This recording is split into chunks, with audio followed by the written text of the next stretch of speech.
শুনি হাকি বলি বলিলা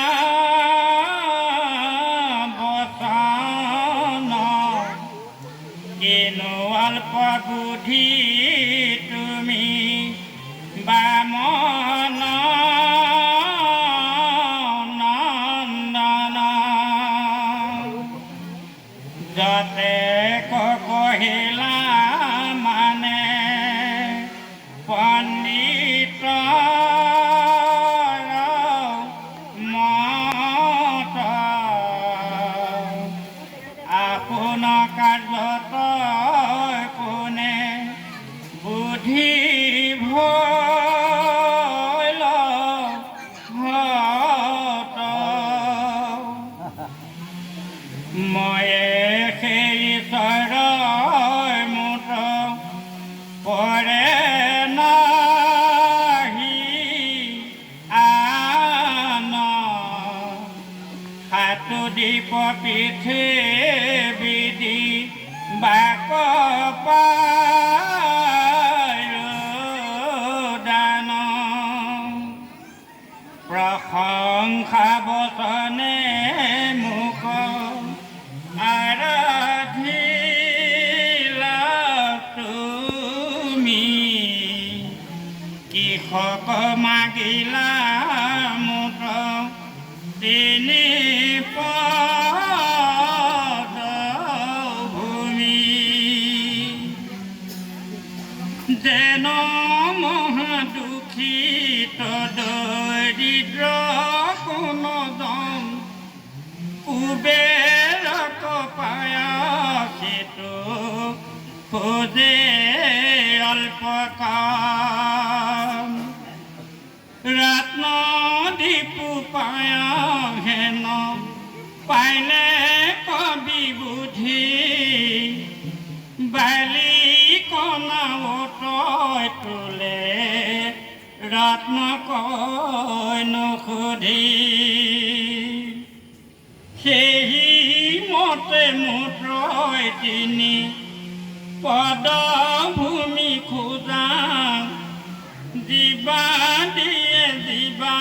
লয়ে দৈৰু মহালয় যাম একবাৰ মাগে মোক দিবা লাগ পাই কৰো দৰিদ্ৰ নমাগে দুনাই আশা কৰি আইলা বতু মোহৰ সমীপ প্ৰাৰ্থী কমুত মই তেওঁ হাত দিব হেন শুনি হাসু কৰি বদতি বামন অধিকাশীবাৰ কেনে বোল বচন তিলোকত যত যত আছে ধন ধান দিব নাৰী আছে যত সুন্দৰী প্ৰধান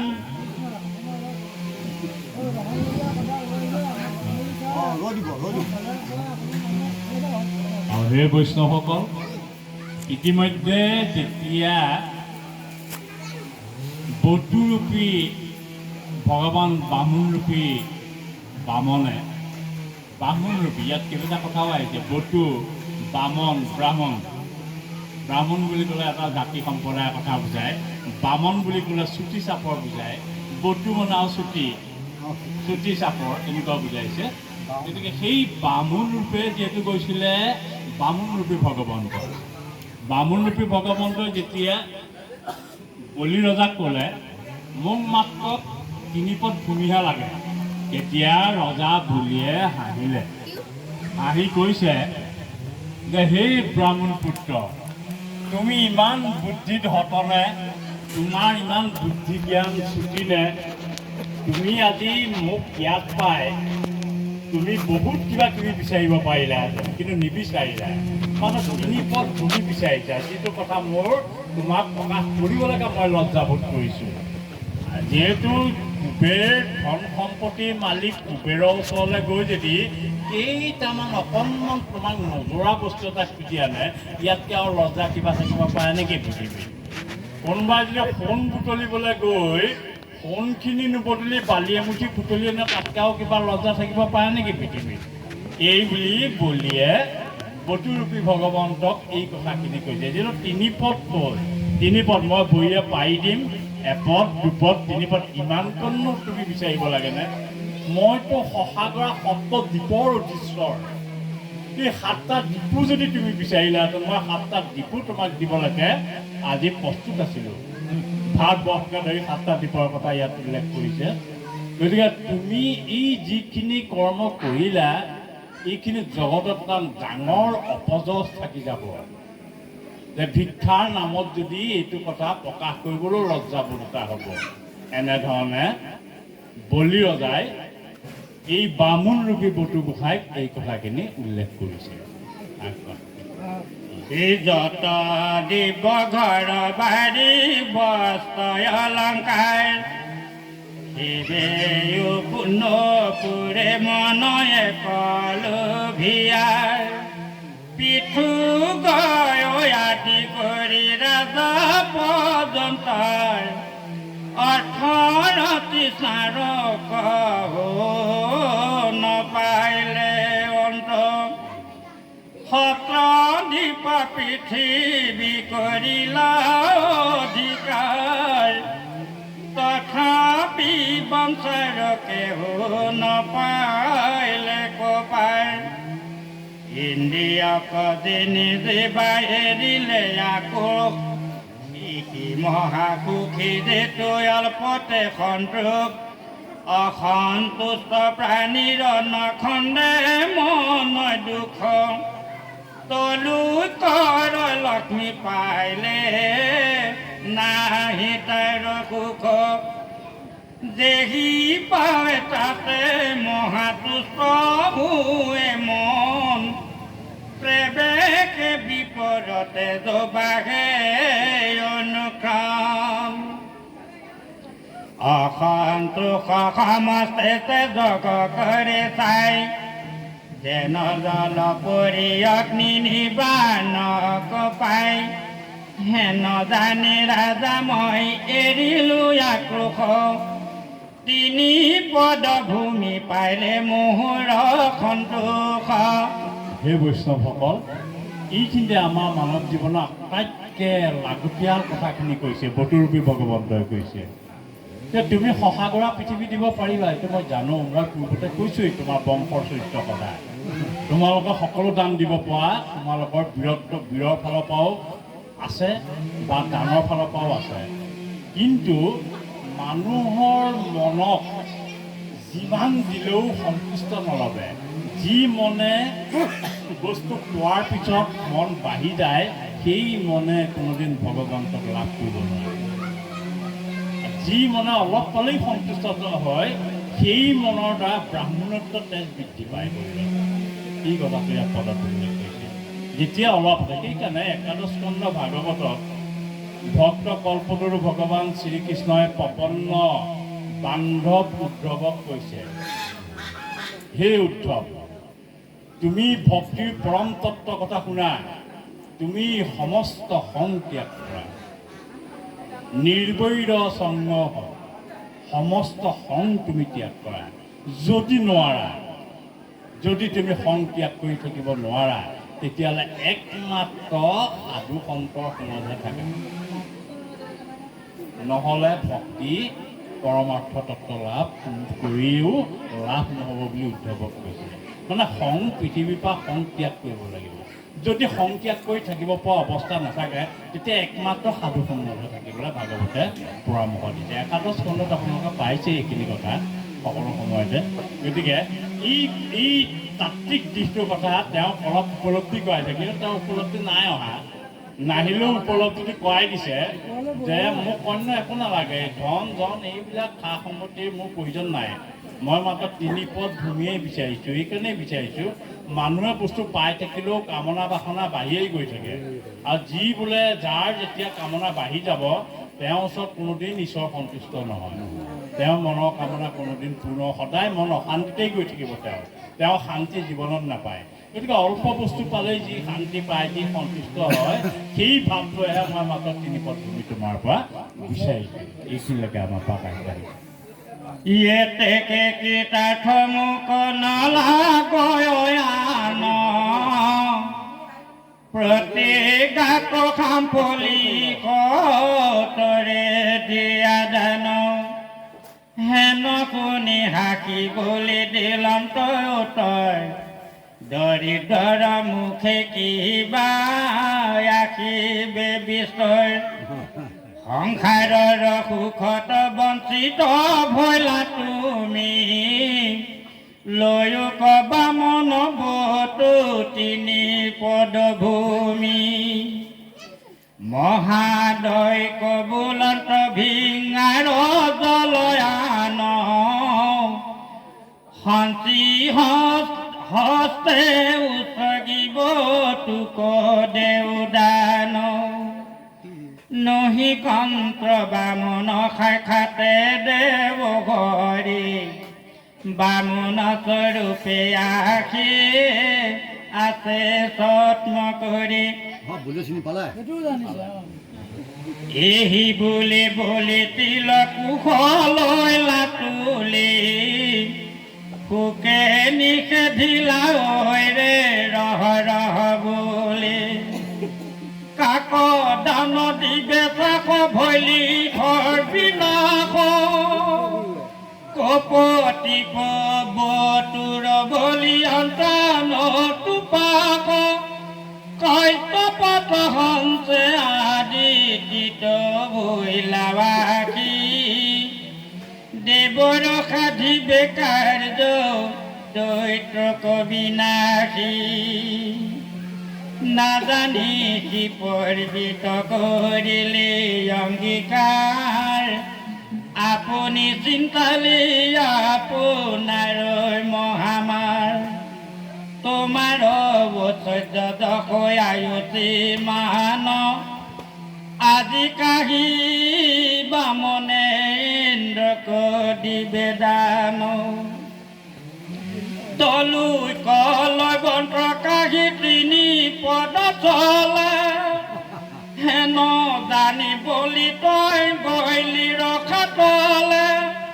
দানৱ কুলকু দিলি বিপদ দুৰ্ঘোৰ খাইবে খুন্তিবাকৈ কিছু নাথাকিবে তোৰ সকলে খবৰ দিয়া বিষ্ণুক সম্প্ৰতি জীৱিকে নমতে তই শুনয় মোহমতি তথাপিতো বোলো ৰাজা শুনিও বচন তিনি পদ ভূমি তই নিদিবিদান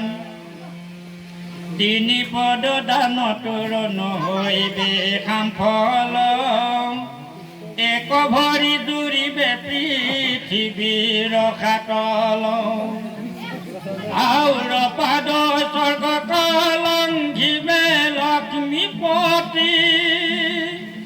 তৃতীয় পদৰ কোন হৈব গতি বুলি আনে দেখো দেৱে প্ৰতিশ্ৰুতি দান নিশ্চয় কহিলো নৰকতৈ তোৰ স্থান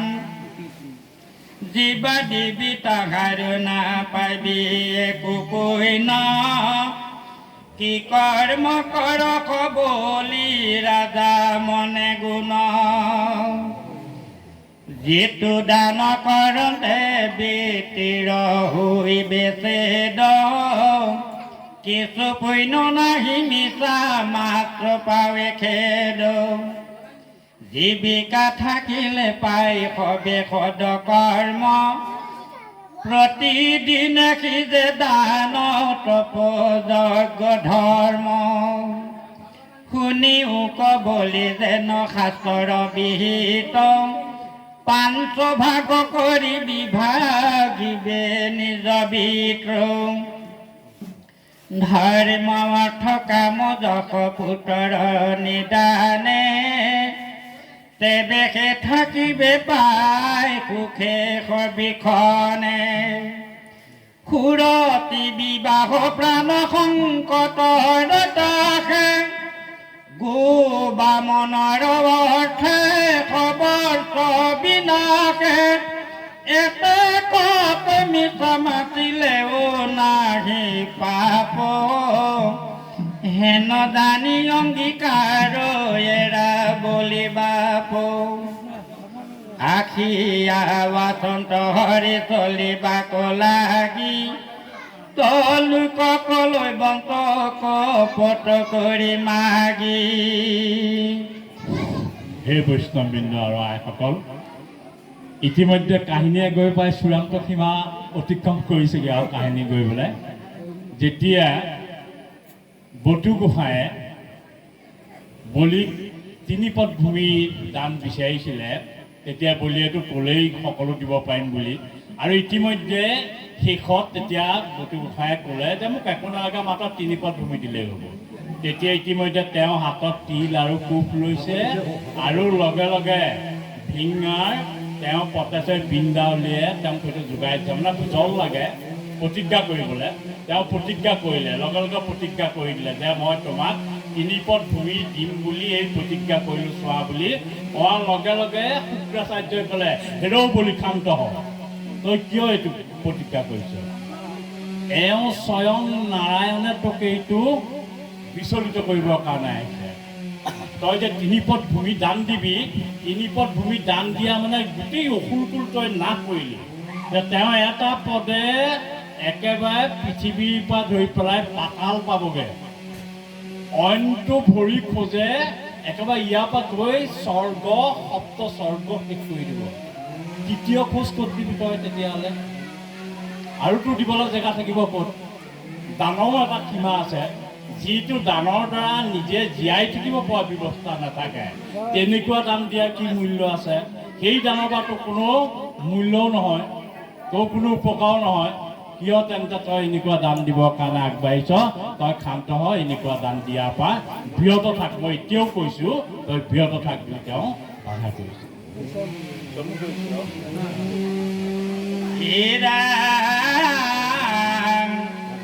ने देवी विष्णु को दानो बोले हैं नो जानी कोपटी को कपट करिले नाही हानि तई देवे जीवे लागे उपाय है नो गुण আত্মঘাত নকৰ মোহৰ বুদ্ধি শুন নষ্ট নৌক দৈত কুল নেদহি দি খেদ আমাক নামাৰণ কৰ আশা ছেদ আগ পাছ চিনায়ানো বুলিলা বিস্তৰ চকু পকা শুক্ৰ কথা মন্ত্ৰ দামোদৰ নাহি শ্ৰুতি শুকৰণ শান্ত্ৰই মাথা তুলি যজমান নষ্ট ভৈল বুঢ়ী লমূলি শুনি এক মনে সবে সভা পদ পাতকৰ যম দূত ভাগৱত পদ অনিলা শংকৰে যাৰ বৈকুণ্ঠ কাম আন কথা এৰি সবে বোলা ৰাম ৰাম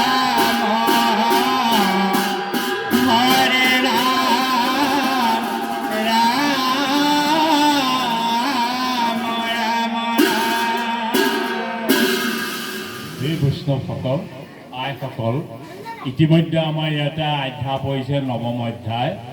ইয়াত এতিয়া বৰ্তমানলৈকে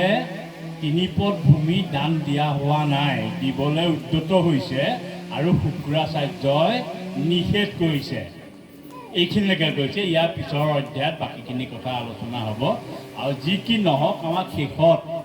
গ্ৰন্থকৰ্তাই এটা কথা আমালৈ আগবঢ়াইছে। ইহ সংসাৰখনত মই মোৰ ধন জন পুত্ৰ ভাৰ্যা ঐশ্বৰ্য সম্পদত আত্মগৰ্ভী হৈ থাকিলে ভগৱন্তক কোনোদিন দৰ্শন পোৱা নাযাব। এই সমস্তখিনি লোভ মোহ কাম ক্ৰোধ ত্যাগ কৰি একমাত্ৰ ভাগৱতৰ পদ একান্ত মনে শ্ৰৱণ কৰি এইসমূহকেই যদি ঈশ্বৰৰ ভাৱ সদায় হৃদয়ত থাকে, তেতিয়াহে আমি জম যাতনাৰ পৰা হাত সাৰিব পাৰিম বুলি এই ভাগৱতৰ পথে উল্লেখ কৰি আমাৰ অষ্টম স্কন্ধৰ নৱম অধ্যায় ইয়াতে সামৰণি কৰিছে। নমস্কাৰ। দশম অধ্যায় ছবি